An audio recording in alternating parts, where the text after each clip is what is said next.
There is a structure inside your brain the size of a grain of rice. It has no hemispheres. It sits alone, perfectly centered, equidistant from every edge of your mind. The ancient Egyptians called it the Eye of Horus. René Descartes called it the seat of the soul. Modern neuroscience calls it the pineal gland. And for decades, it was largely dismissed as vestigial, leftover, forgotten. But something strange is happening to people. People who begin noticing things they cannot explain, patterns where there should be noise, knowing before knowing, dreaming in a language older than words. This is not a story about mysticism. This is a story about biology, consciousness, and the possibility that something inside you, something ancient, may already be waking up. Before we speak of signs, we must understand what we are speaking of.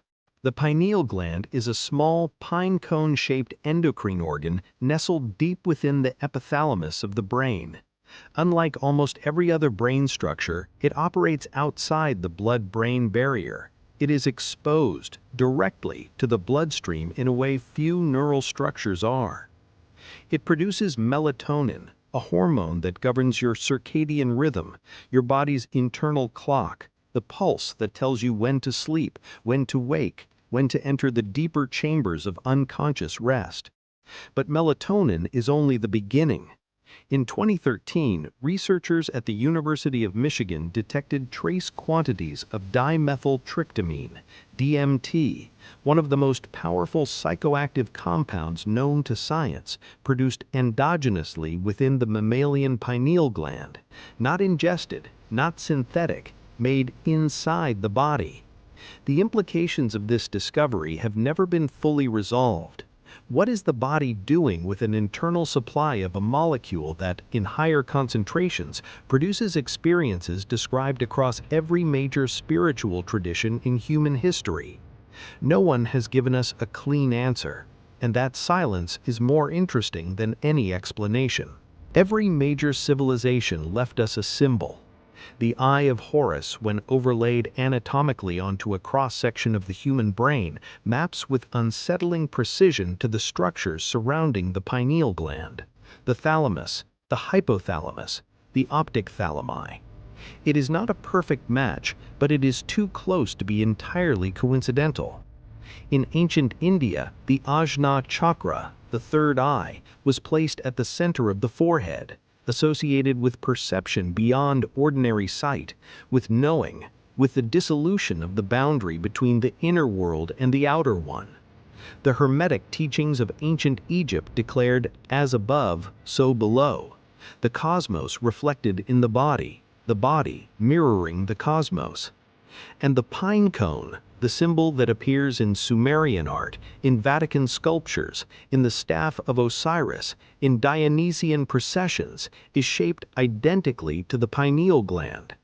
These civilizations did not share trade routes, they did not share language, but they shared this symbol. That is not coincidence, that is convergence. And convergence in science always means something worth investigating. So, what does activation feel like? Not in the language of ancient scripture, not in abstraction, in the lived, daily, undeniable texture of a human life beginning to shift. Here are the signs, not as a list, but as a map of something that may already be happening inside you. It begins quietly. You know something before you should know it. You think of a person and your phone rings. You feel uneasy about a decision that, on paper, makes perfect sense, and later discover your unease was correct. You begin trusting a frequency inside you that logic alone cannot account for. Neuroscientists describe intuition as somatic pattern recognition, the brain processing signals below the threshold of conscious awareness and surfacing them as feeling, the body knowing before the mind catches up. But as pineal activity increases, particularly as melatonin rhythms deepen and sleep architecture improves, the prefrontal cortex and limbic system begin communicating with greater efficiency. The noise reduces, the signal strengthens. What you once dismissed as coincidence begins to feel like calibration. You are not imagining it. You are simply beginning to receive what was always being transmitted. The dreams change, not in their frequency alone, but in their quality, their resolution, their emotional density. You begin waking from dreams that feel more real than the room around you, dreams with architecture, with internal logic, with characters who deliver messages you did not write for them. The pineal gland governs melatonin production, but melatonin itself modulates REM sleep, the phase of sleep in which dreaming is most vivid, most neurologically complex. As the pineal gland becomes more active, REM architecture deepens. The brain lingers longer in that threshold state between waking and sleep, the hypnagogic and hypnopompic corridors, where imagery becomes autonomous, where the subconscious speaks without interruption. Many who report pineal activation describe encountering recurring symbols in dreams, geometric forms, light, presences that communicate without words. Carl Jung spent decades studying these structures. He called them archetypes, universal forms rising from the collective unconscious. Whatever their origin, the dreams are now impossible to ignore. Then the world outside begins to respond. Synchronicities, the term Carl Jung coined for meaningful coincidences that defy statistical probability, begin to accumulate. You see a number, you hear a phrase, an answer arrives the moment the question forms. These events happen to everyone occasionally, but now they happen constantly. The rational mind calls this apophenia, the tendency to perceive meaningful patterns in random information, and that explanation is worth holding, but it is worth noting that apophenia is typically considered a symptom of disorganized thinking, while what many describe experiencing is precisely the opposite: greater clarity, greater coherence, not confusion, recognition. And then something physical, a pressure, a tingling, a subtle but unmistakable sensation at the center of the forehead, just above the bridge of the nose. Sometimes during meditation, sometimes during moments of deep focus or emotional intensity, sometimes upon waking. This area corresponds neurologically to the region above the pituitary gland, and energetically in virtually every contemplative tradition to the site of expanded perception. Whether this is vascular pressure, bioelectric activity, or something older than our current vocabulary, the sensation is real, and those who experience it describe a quality of attention centered there, as though something is listening. The pineal gland is a photoreceptive organ. In many non-mammalian vertebrates, lizards, fish, certain amphibians, it sits just beneath a thin section of skull and responds directly to light. In humans, it receives light signals indirectly through the retino-hypothalamic tract, synchronized to the cycle of day and night. As the gland becomes more sensitive, more calibrated, many report a corresponding sensitivity to light itself. Bright artificial environments feel harsh. Fluorescent light feels assaulting. Natural light, dawn, dusk, moonlight, feels almost communicative. This is not fragility, it is refinement. The instrument is becoming more precise. And then something far less comfortable: emotional purging. Old grief that seemed long buried surfaces without provocation. Anger from years ago rises cleanly to the surface. Relationships that no longer serve clarity begin to feel untenable, not dramatically, but with a quiet, undeniable certainty. This phase is difficult. It is also, by every account, necessary. Neuroscience tells us the amygdala, the brain's emotional processing center, operates in close relationship with the limbic system and its regulation of sleep and hormonal balance. As that system recalibrates, so does emotional processing.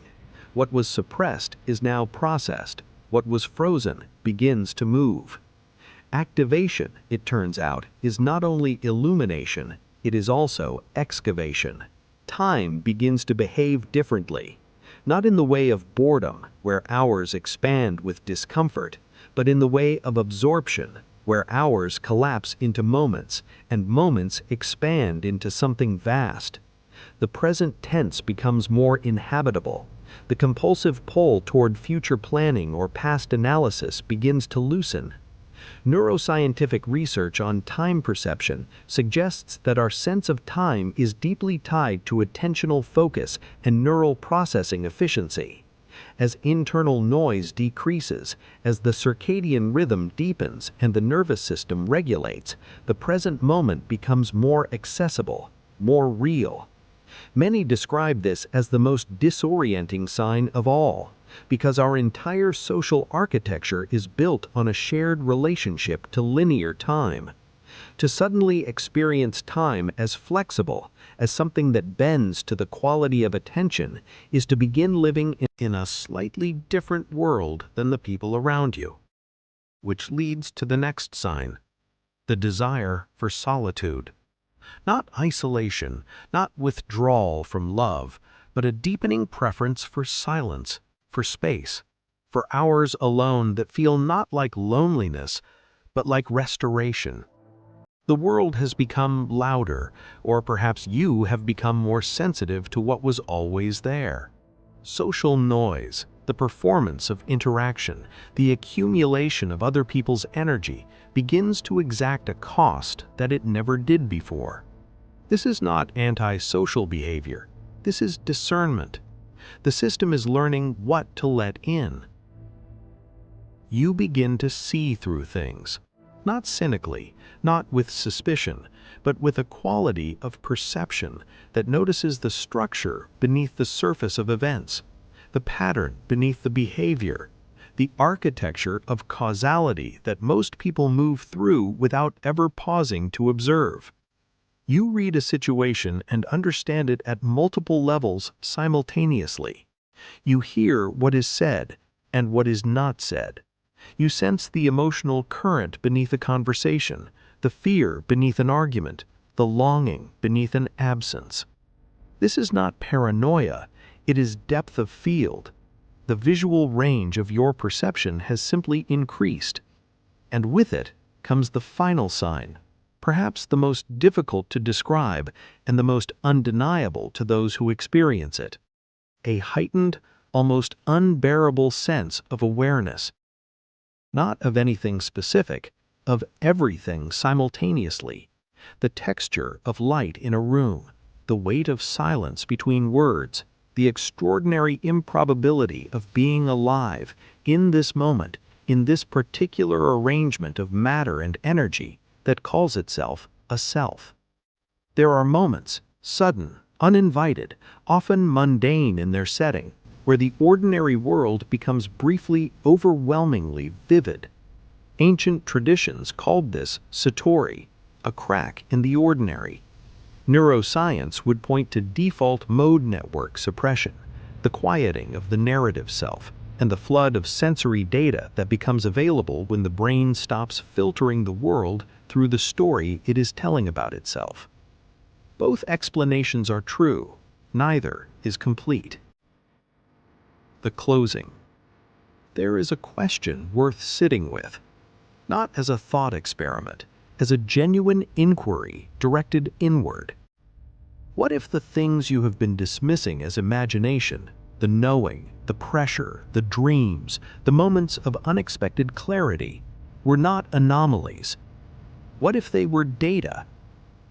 The pineal gland has been calcified in many adults by middle age, a process accelerated by fluoride exposure, chronic artificial light, and the suppression of natural sleep architecture. Whether this calcification is benign or consequential remains debated in the literature. But what is not debated is this: the brain is plastic, the body is responsive, and attention, sustained, sincere, directed attention, changes the physical structure of what it is turned toward. Every contemplative tradition in human history arrived at the same conclusion through different paths. Meditation, fasting, prayer, darkness retreats, breathwork, sacred plant ceremonies. The methods vary, the destination described is remarkably consistent. There is something inside you that sees more than your eyes see, something that knows more than your thoughts know. You have always had it. Perhaps it is simply time to stop explaining it away.